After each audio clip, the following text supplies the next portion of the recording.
All right, everyone. Today I'm back with another extremely important video. Again, one of those ones that I probably should have put out a bit earlier, but better late than never. And let's talk about doing absolutely everything you can to make sure that you don't end up messing up your ability stones and bricking them. And when I say bricking them, that means that if you're looking for a certain desired outcome, your ability stone rolls in a way where you can no longer end up getting the desired outcome that you want. And you can see my inventory right here.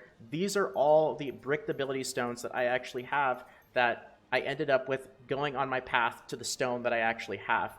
And there's actually some mistakes that I ended up making and learning a bit later on that I could have easily prevented some of these brick stones if I didn't end up making these mistakes. So I want to just kind of go through a rundown here of the stuff that you're going to need to know to make sure that you don't end up making the same mistakes that I did and end up with more bricked stones. So when you first start to figure out ability stones, you're going to get a big confidence boost because it's very confusing when you're newer to Lost Ark. Ability stones are kind of one of the more confusing mechanics. And then when you finally figure it out, you get this massive confidence boost. You're like, I got this. I can do it. I'm going to do it myself.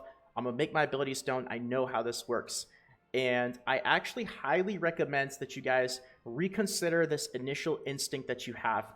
And that's because even though when you learn how ability stones actually work, it seems not too hard to understand, there's a lot of hidden complexities with the mathematics and the calculations that are used in order to actually optimize the stone that you are looking for. And these are calculations that are complex to the point where you can't just end up doing them in your head.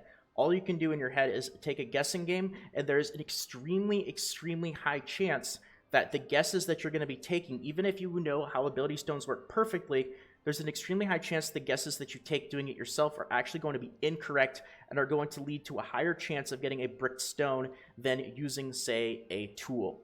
And I'm going to do a rundown here of this tool and everything that you actually need to know, and I'm going to end up linking this in the description. It's going to be right there at the top. I'm going to link this in the comment section. I should pin it so it'll be the top comment. I'm going to put this all over because this is one of those things that is so important. I highly recommend that you guys add this to your favorites, add this to your bookmarks, and really learn how this works here, because I recommend that even though it might feel counterintuitive, and when you figure it out, you might want to end up doing it yourself, I highly, highly recommend that you guys use a tool instead. It's really easy, and it's going to make sure that there are no mistakes that you are making with your ability stones, because when you just use your head, you can never really truly be sure.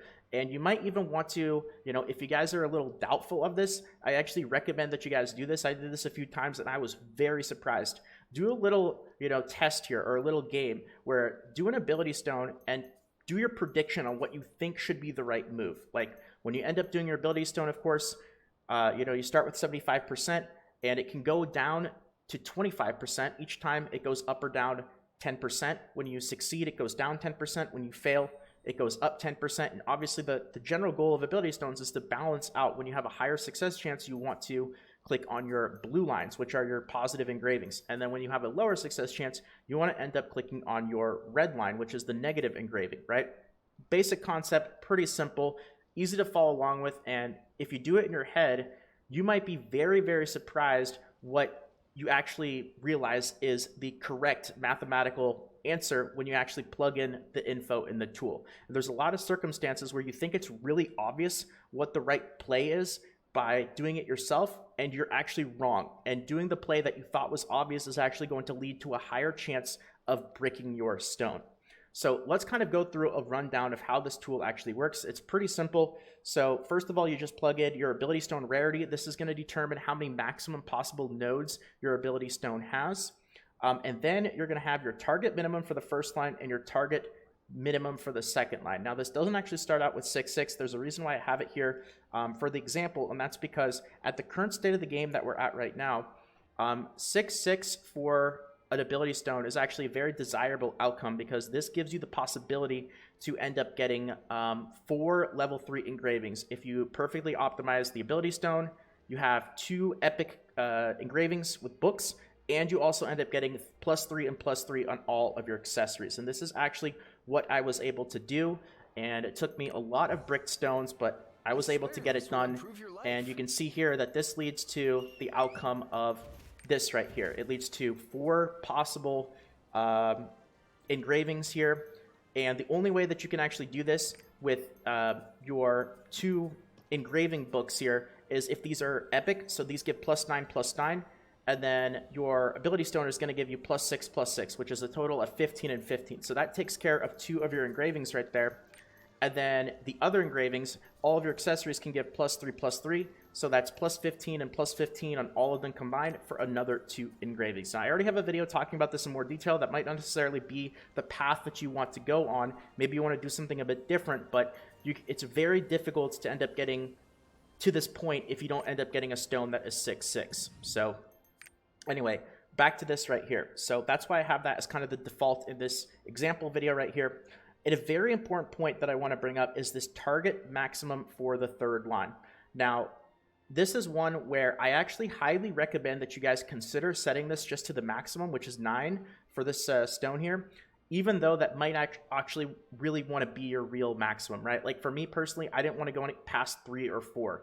But the reason why I say you might want to end up setting this to just 9 for the maximum is because if you set it lower, the game is actually going to prioritize making sure that you don't end up getting too many red engravings, and it might compromise your ability to get more blue engravings. And an easy way that you can actually tell that this is the case here, and it's kind of neat, is if you see the percentages, you can actually see the game telling you percentages of your stone getting your desired outcomes. And what you can actually do is you can mess around and play with this and see that when you end up changing these numbers, those percentages are going to change. So if I actually change this to 3, which is really, I didn't want to go past 3 red engravings for my stone, you're going to see here that if I reset it and I go to start, it's going to be at 11% instead of what it was at before, which was 14%. So you have to ask yourself, if I had a 6/5 stone with 3 red engravings, would I rather have that, or would I rather have just finished my stone that I needed 6/6 at, even if it meant 1 or 2 more red engravings?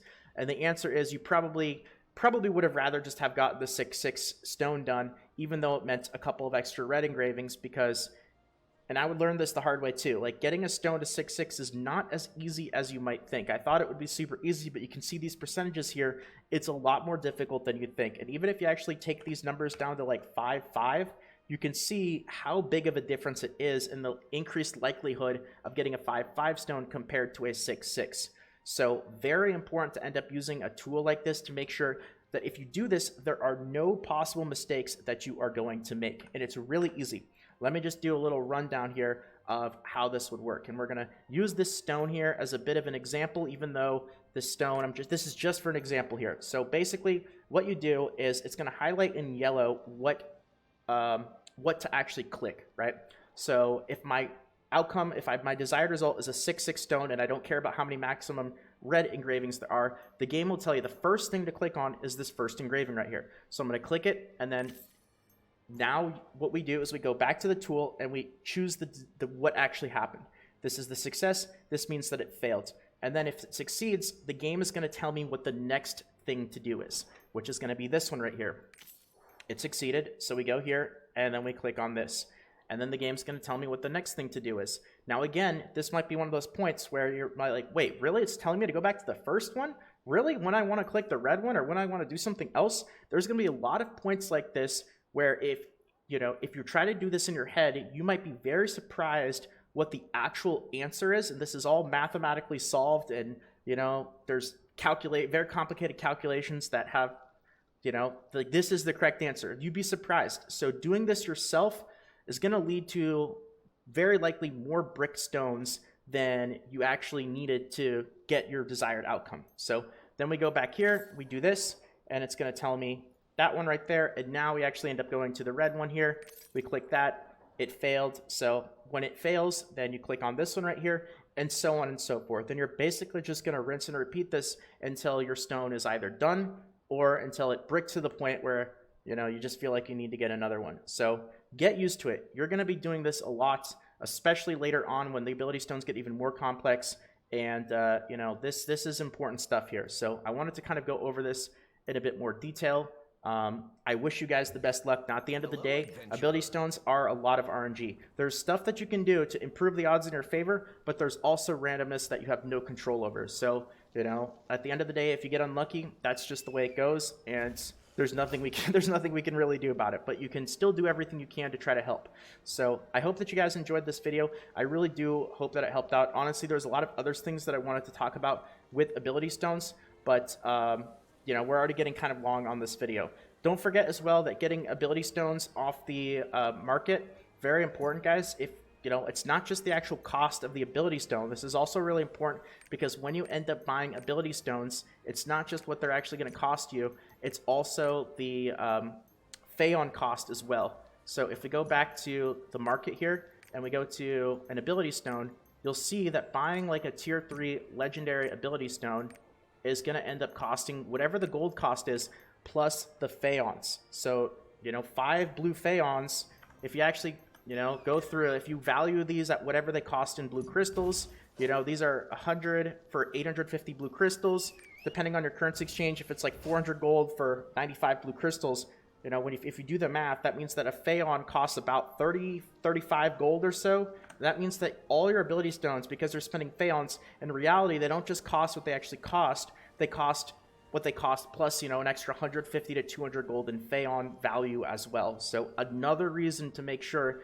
that you guys are doing your ability stones as best as you can, because that's a lot of extra cost in Phaons for all your potential brick stones to get what you're looking for. So anyway, I think that's enough info right there.